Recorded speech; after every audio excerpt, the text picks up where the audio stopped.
DHK, Wolf, Rar, and Razor. These are cool. We're gonna Leviosa. Leviosa.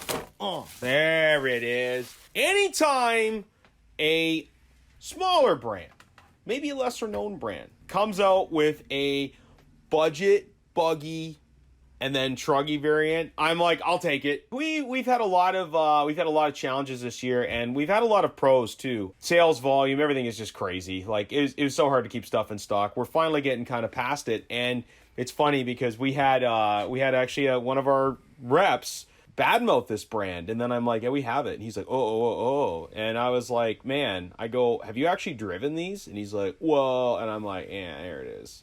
I'm going to tell you what these vehicles are and what they're not. And I think that's going to give you a better impression of what it is. And I'm just going to hit it right now. These are budget, hobby grade, super fun, I would say very reliable vehicles. I've carried them in the past. We had a bit of a wane off and I couldn't get them for a while, and then they've came back. Now, a lot of things are coming back into stock because other brands simply aren't available. But I got to tell you, the only hole we have right now is Traxxas, and I don't want to talk about it. I'm not doing it. So what these are fun, economy, but good, well-built vehicles that are about 400 times better than anything you buy at a department store. I like these better than the, I don't want to say, I like it differently than the Red Cat Volcano. The Volcano is the OG goodness, you know, we go through so many. It's different. These are four-wheel drive. They're much more modern. And what they are not is they're not crazy high-performance machines that you can get a million parts for. This is not a slash two-wheel drive. If you want to change every single thing, buy that, okay? But I got to tell you, I really like what this company does with these. I've worked on these. They're a lot of fun. They're reliable. I've never sold a diff for one. And I think we only sold maybe 20 or 30 of them. It's not a lot, but we brought in like dozens of these for the holiday season or Christmas season, wherever, you know. Let's dive in. Let's take a look, okay? So the Wolf. The body is a little goofy here. The bodies on both of these are a little shallow and pedantic, but you know what? It's good. It's good. Let's talk about the chassis first, okay? Now, these are the identical vehicles. I really like the look of the Razor, but this is like, some people are like, oh, I want like a brushed Red Cat Tornado. I'm like, just buy this. This is way better. So we have a little bit of, the screws are almost flush here. They're sticking out just a little bit, okay? A lot of hardware, but I've seen more, and that's okay. And obviously they're using, a lot of these holes, there's nothing in them because they're going to make multiple platforms from it, okay? So, you know, and here's the thing too. We got a bit of a leaky shock. It's usually not a big deal. It's usually, you know, like literally 1 cc of fluid will come out and make that mess. So that's okay. I'm not as dismissive when it's a $500, $600, $700 truck. It's called get your gear, and we see it more often than I'd like to admit. So chassis-wise, it's tubbed. It's good, super strong. I never sold a chassis for these. And the only parts we ever did sell are, I think, some upper control arms, and that was about it. So moving on to suspension design, I'm actually going to pop this front wheel off here. I'm going to do a 2-for-1 here. These wheel nuts, man, I was listening to some 2000s hip-hop. I forget, it was an E40 or whatever. They had this song. It's like, Gollum, Gollum, Gollum. I think it says Gollum from Lord of the Rings, but when I see it, I'm like, shake it like a salt shaker.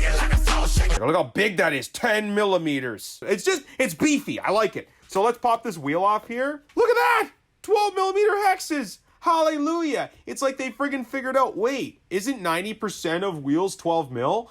Now, I know 14 mil is trending right now, and what's old is new again, but thank you, DHK, for not coming out with an 11 mil or a 13 mil or a 17.5 mil, because all these cockamamie companies doing that. First of all, you're throwing too many big words at me. Okay, now, because I don't understand them, I'm going to take them as disrespect. Watch your mouth. All these cockamamie companies doing that, just stop it. Just work with what's out there, unless you're really feeling that it's going to make a big fundamental difference, or a big difference in the vehicle. That's all right. These turnbuckles, we'll go back here. These stub axles are just deadly. I think I actually did sell a pair of these, but the parts vehicle we had and the parts we have for these is not much.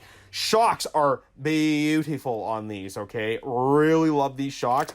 This is, dare I say, I'm just going to put this wheel back on for a second. Dare I say, these shocks are probably some of the best I've seen in the 1/10 class. They're huge. They're much bigger than what you're going to find on Traxxas or Trax or Arma. And they're super plush. They're great. You know, mind you, we hear a little chassis slap on the back. These are not, you know, they're not race bred shocks, but you can always turn these down a little bit and you'll be fine. For bombing around, you're good. Now, the architecture, the layout, the laser beams. Frickin' laser beams. All you kids in the 80s and 90s like me, we're having fun with this video. Boomerang. This is not my favorite, okay? There's a little bit of extra hardware in here. Now, I know you're like, well, it's 1, 2, 3, 4, 5, 6, 7, 8 bolts or screws. That's fine. I would like to see something that's covered up maybe a little bit more, but it is an all steel drivetrain in this, which is good. It does have metal diffs. It does have, you do get constant velocity axles in there as well, which is really cool. So constant velocity means that this drive shaft is joined with the stub axle. Very good. It does mean they cost a little bit more, but it gives you better steering performance, and that's nice. And in the back, because steering performance at full angle, it'll actually be more durable. And at the back there, they're going to give you just a standard dog bone. And that's fine. Nice big wing mounts. The electronics in these, I have replaced a couple of these servos. They are a little junky. That's with, I think, a lot of cars these days. And I know it's like, here's your way out. You know, here's your exit plan. You know, you got... You know, you're already setting it up because the vehicle's going to break. Okay, if you knew how many blue servos we replace, okay, you know the brand, okay, if you knew how many of those servos we replaced here with stripped out, blown electronics, you would not believe it. Red Cat used to have the worst problem with those 3 kg servos. Oh my gosh. We'd sell like 15 Calderas in a month, 20 Calderas in a month, and we would replace 15 and 20 servos. But Red Cat and DHK are great with us, so they're like, hey, we'll help you. Hey, we'll help you. I like it. Standard 550, big motor. These vehicles are fairly on the lighter side. Let's move on to the Truggy here, okay? Razor! Whoa! Bodies are okay. They're cheese, but who cares, you know? So, when I say who cares, like, the bodies are protected. Like, it's not, you know, I don't know. The wheels and tires on this are superb. These are some of the best wheels and tires we've seen. I say it a lot because wheels and tires have really, well, they've had to change, and they're much, much better. Grippy. Nice foam. That's enough out of me. The suspension's even better. I'm just kidding. It's all the same vehicle. I was like, gonna go on. All the same, everything. Really, they're just changing, really, the wheels, tires, and I think suspension length is the same. I'm about 99% sure. They're changing wheels, tires, and bodies. And what's cool is you still get this dynamite wing. I love it. Great. This does look a little flimsy in here, like the support. That ain't gonna last forever, okay? So, time to go mobile. Here we go. All right. So, your receiver box, nice and simple. You just, bloop, pop that out. There it is. Now, is this really going to be a waterproof receiver box? Bloop. Hell no. But you know what? That's all right. You put a little RTV on there. It's good. Comes with a wall charger and an 1800 milliamp hour 7-cell NIM battery. I like that. We have set these up with 2-cell LiPo, and they do work.